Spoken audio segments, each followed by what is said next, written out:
बच्चों, चलिए प्रश्न पढ़ते हैं। बोहर के सिद्धांत के अनुसार बोहर कक्षा में हाइड्रोजन परमाणु की इलेक्ट्रॉनिक ऊर्जा को निम्न के द्वारा निरूपित किया जाता है।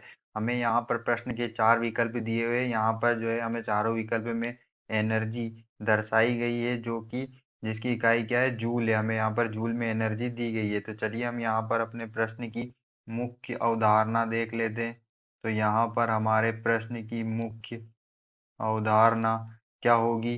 बोहर बोहर के सिद्धांत अनुसार जो है इलेक्ट्रॉन की ऊर्जा होती है। इलेक्ट्रॉन को हम ई माइनस से दर्शाते हैं, क्योंकि इलेक्ट्रॉन पर माइनस चार्ज होता है। तो इलेक्ट्रॉन की ऊर्जा बराबर होती है -13.6 गुणित जेड स्क्वायर बटे एन स्क्वायर इलेक्ट्रॉन वोल्ट के। किस में होती है? ये इलेक्ट्रॉन वोल्ट में होती है। यहाँ पर जो हमारा जेड होता है, यहाँ पर हमारा जो जेड होता है वो क्या होता है? वो परमाणु संख्या होती है, परमाणु संख्या या परमाणु क्रमांक। और एन होता है, वो क्या होता है? वो होता है कोष की संख्या या कक्षाएं। कक्षाएं होती है जो बोहर्स की कक्षाएं या कोष की संख्या होती है।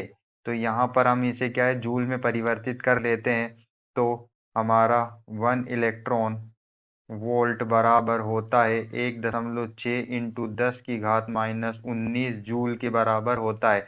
तो यहाँ पर हम क्या है, इलेक्ट्रॉन वोल्ट को जूल में परिवर्तित करने के लिए 1.6 इंटू 10⁻⁻19 से गुना कर देंगे इलेक्ट्रॉन की ऊर्जा में। तो इलेक्ट्रॉन की ऊर्जा को जो है कक्षाओं के लिए होती है, उसे हम ई एन से प्रदर्शित कर सकते हैं। तो यहाँ पर इलेक्ट्रॉन की ऊर्जा बराबर -13.6 इंटू जेड स्क्वायर अपॉन में एन स्क्वायर इंटू, हम किससे गुना कर देंगे? 1 इलेक्ट्रॉन वोल्ट का जो मान होता है जिसे जूल में परिवर्तित करते हैं, 1.6 इंटू 10⁻⁻19। तो ये हमारी जो एनर्जी वो किस में हो जाएगी? जूल में हो जाएगी। तो यहाँ पर जब हम इसको हल करेंगे तो हमें प्राप्त होता है ई एन बराबर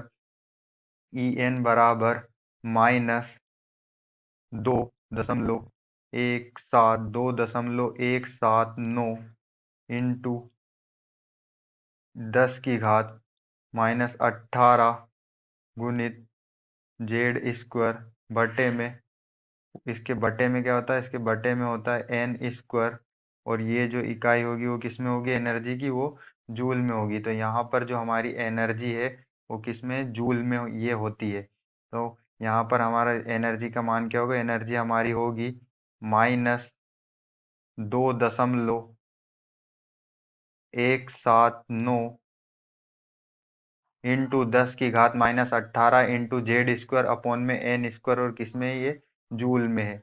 तो यही हमारा आंसर होगा। चलिए हम अपने विकल्प को चेक कर लेते हैं। विकल्प बी में हमें दिया हुआ है -2.179 इंटू 10⁻⁻18 जेड स्क्वायर बटे में एन स्क्वायर जूल। तो हमारा आंसर क्या होगा? बी। आशा करते हैं आपको समझ में आया होगा। धन्यवाद।